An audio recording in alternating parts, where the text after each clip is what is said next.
Thank you.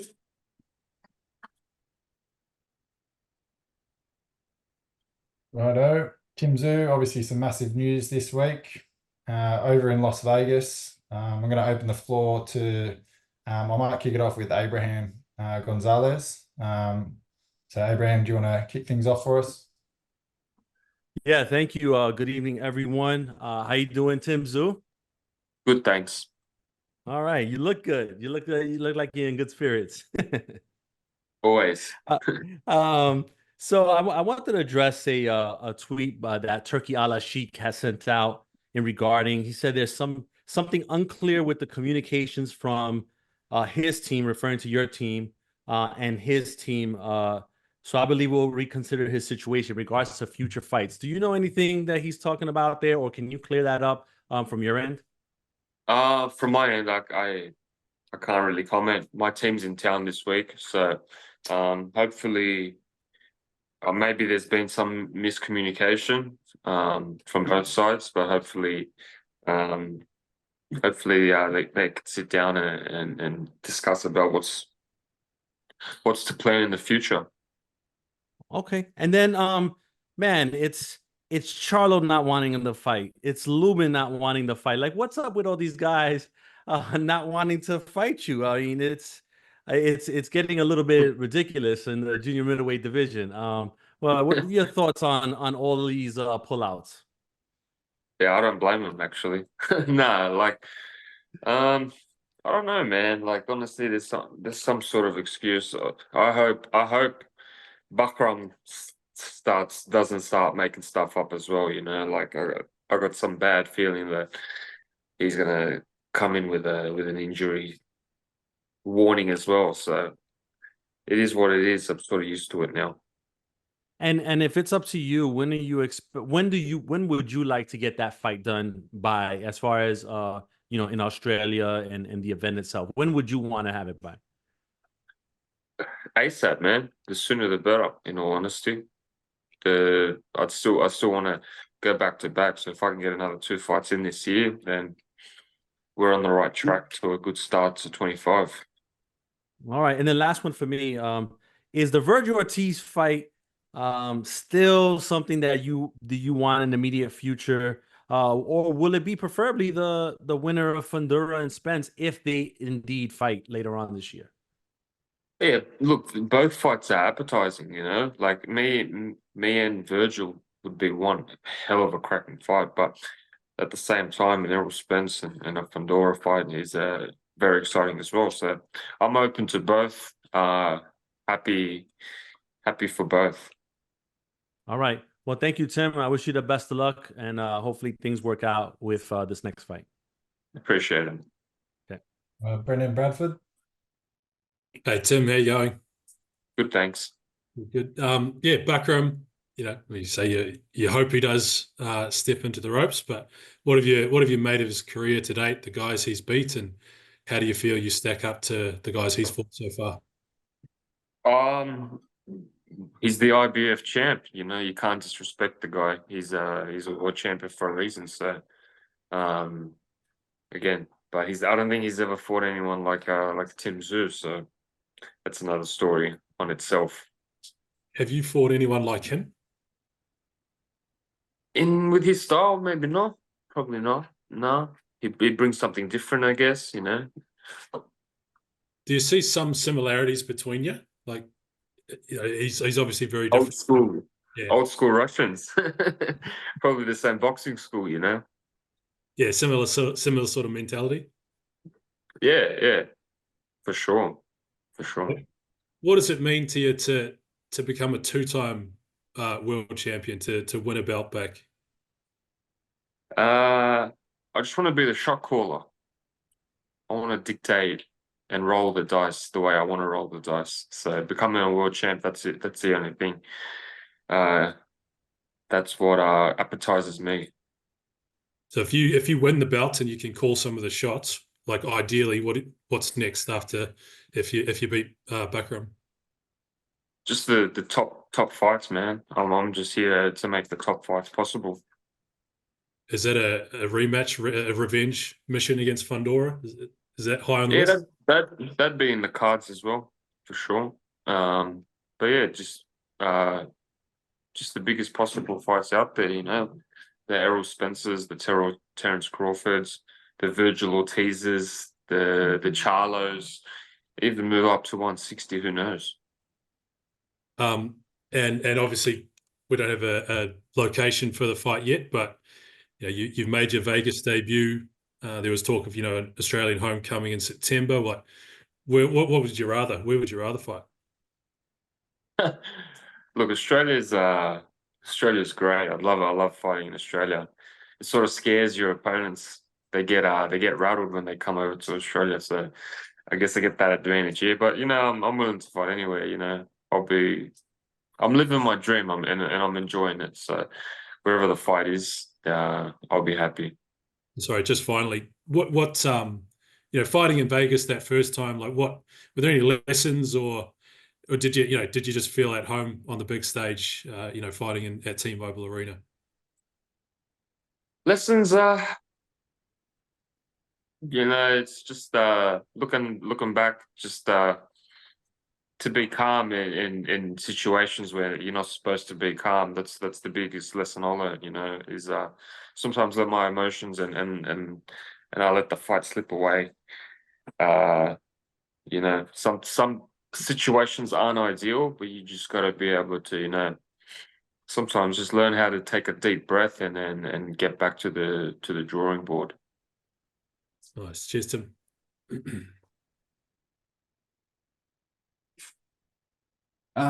Tim, wondering if you watched the Crawford fight on the weekend. I saw you score at 8-4. Just wondering if you could sort of break that fight down for us.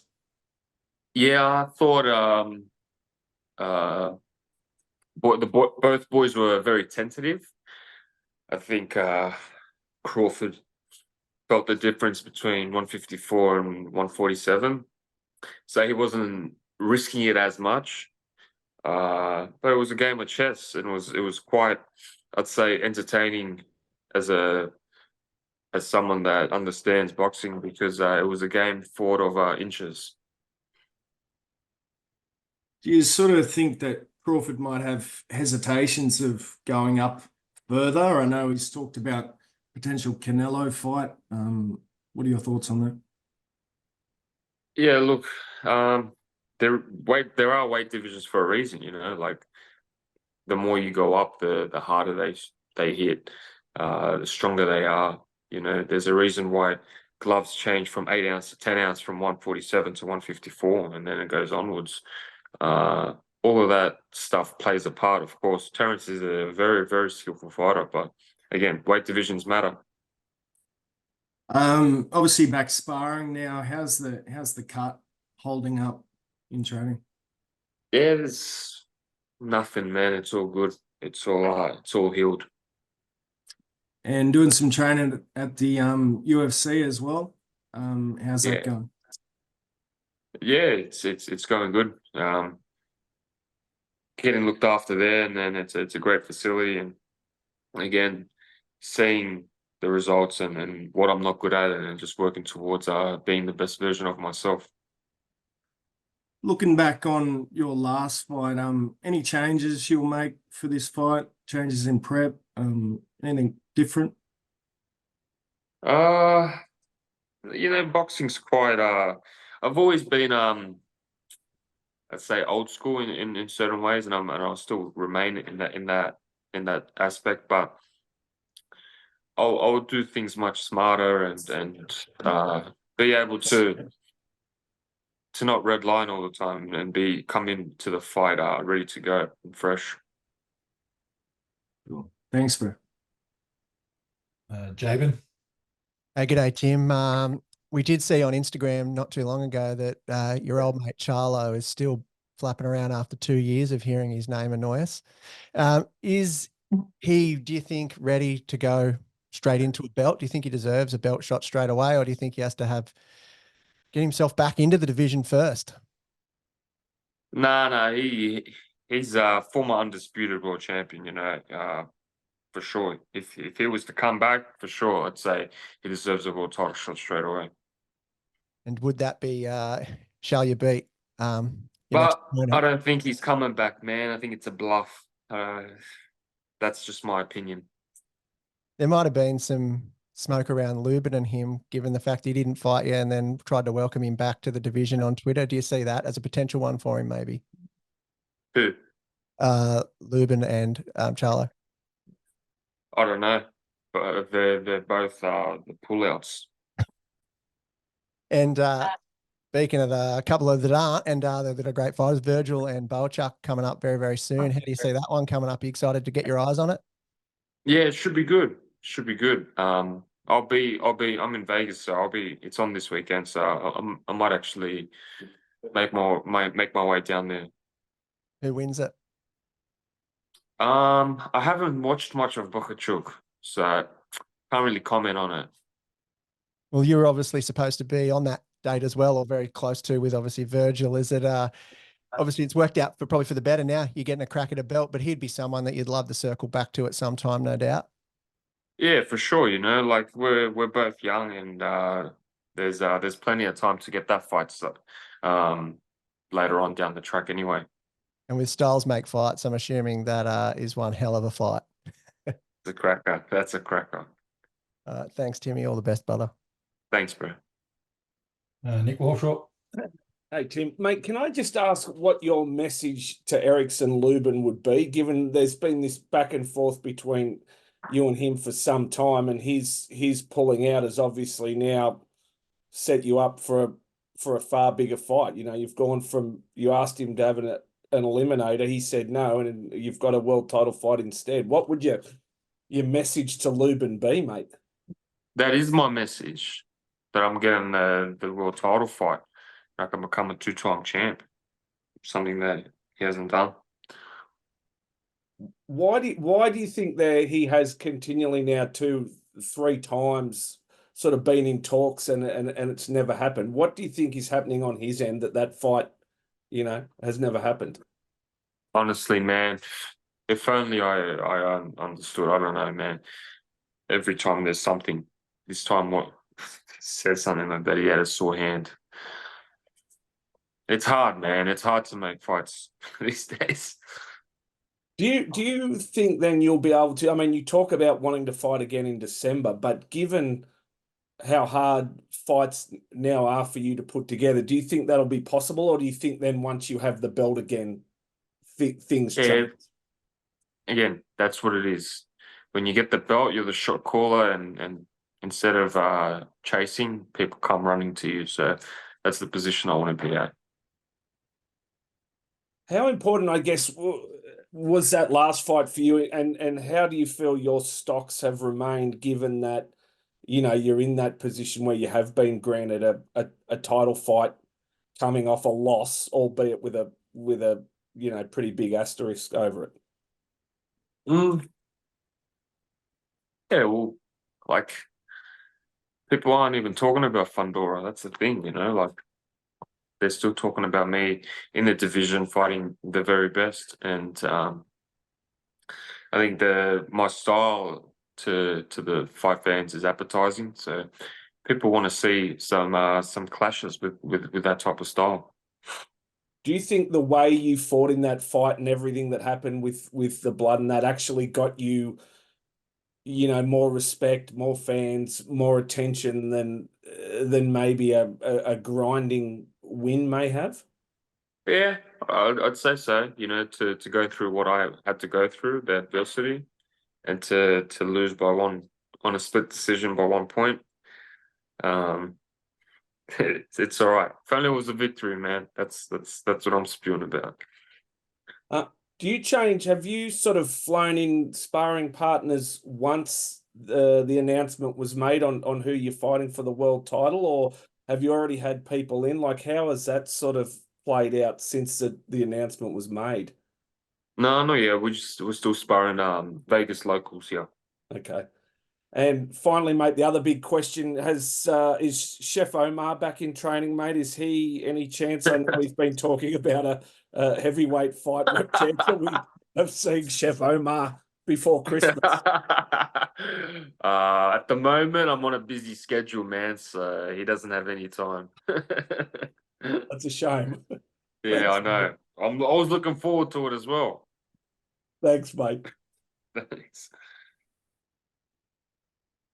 Tom, did you want to ask a question or are you all good? Yeah, Tim, how are you, mate? Just Good. back to a couple. You said you had a bad feeling about this fight as well in terms of actually getting over the line. Is anything giving you that impression, or have you just been burned before? I just don't. With my experience, what I've had to deal with pullouts, I hope that I'm just hoping I'm just fucking saying the worst. And just on the tweet that went out from Turkey Alik,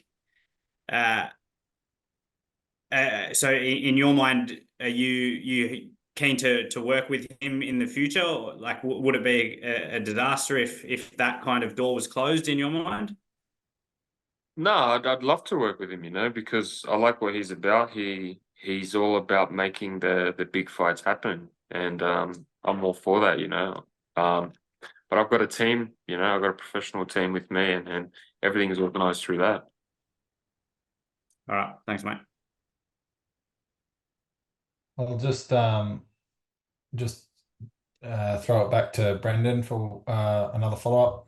Hey, Tim, I know you're obviously deep in training camp over there, but got a couple of Aussie boxers at the Olympics, Caitlin Parker and Charlie Senior in the semi-finals coming up over the next couple of days. Just wondering if you'd seen any of them, if you know them at all, and if you got a message for them. Well, look, I wish all the boys and girls are the very best in the Olympics. But yeah, those two have done well. I haven't been able to watch anything. I don't know. The American TV don't show anything, so I haven't been able to watch anything. But I do remember Caitlin Parker from the amateur days, back when I was still fighting as well, when I was a kid. So yeah, look, crazy achievement, like last Olympics it was Harry Garthard got the first medal, and now we've got two athletes that are going for medals. It's good that our boxing, the roots of boxing is improving, and it all starts with the local shows and all that stuff. So congrats to the guys, and congrats to the whole team for the whole Olympic team. Awesome. Cheers, Tim. Last opportunity, guys. Anyone else? Yeah, I just got one more, Tim. Your mental strength. You seem very secure in yourself these days. What have you done over the last couple of years to sort of, develop that aspect of your game? Just a bulletproof mind, man. And I've been, again, experience, growing up, letting go of stuff, letting go of fears, and just living in the present, and working with coaches and different people to level up. So I put it all to that. Adrian Brzezinko. Tim, just wanted to ask you about the dynamics of this fight. Like, you fought Australians and Americans and Mexicans, you fight whoever, but what about actually taking on a Russian, just given your background? It's different, isn't it? How's this sort of cool and a different experience for you? Yeah. Well, I don't think my dad's too happy, but I think it's a great opportunity for myself. I was brought up in a Russian household. As soon as we cross over the doors of my grandparents' house, it goes from Australia to Russia. So the Soviet Union. So again, the Russian boxing school is a big part of my upbringing. So I'm very keen to fight a fellow Russian, and it'll be an interesting fight. What will the build-up be like, given that I understand Bakhram doesn't speak a lot of English? Would there be a bit of to and fro in the mother tongue this time around? Yeah, of course. I haven't practiced much, but I'll definitely bring out my Russian. And when you talk about the Russian boxing school and what it is, can you sort of explain that? What's the mentality behind that, and how's it different to, say, a traditional sort of boxing upbringing, if you like? No, I think just the Russian boxing schools are the style's different. You know, like they're taught in a certain way, a different conventional way. It's very awkward, and you know, there's a saying, you don't want to be fighting Soviet fighters because you don't know what to expect. You know, they come out with all these different crazy last names, and again, you don't know what to expect. They're deadly, and their mind is bulletproof. So you know, that's the opponent that I'm taking on, and I'm willing to take it with both hands. Back in Russia, who do you think all the fans there will be cheering for? Man, I've got my Russian background, but born and raised in Australia, so it's not up to who they choose. Thanks, Tim.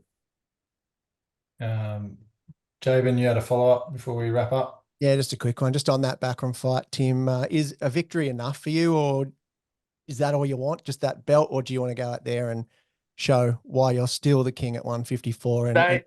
Statement. There you go. How bad do you want that? Is this a Carlos Ocampo statement, or is this a or if it's a Campo, even better.